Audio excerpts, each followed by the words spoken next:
Mo Yan, a Nobel Prize winner in literature, encouraged more Chinese to visit Africa and get a better understanding of the continent after his recent tour in Kenya. 我们有个电影叫《走出非洲》，是吧？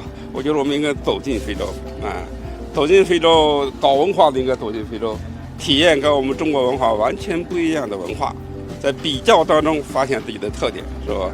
搞经济的也应该走进非洲，这里有无限广阔的天地，是吧？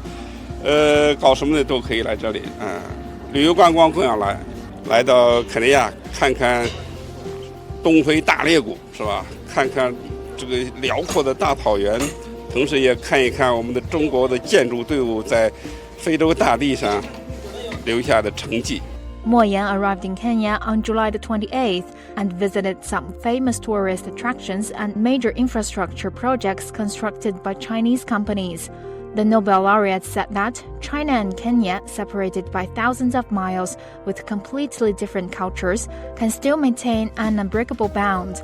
The connectivity between the two countries lies not only in infrastructure, but also in people-to-people exchanges.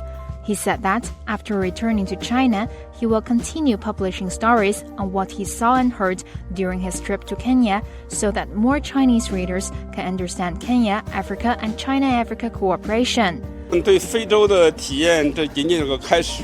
非洲这块大地是令人神往的，也是具有远大的前景、美好的前景和无限的希望的。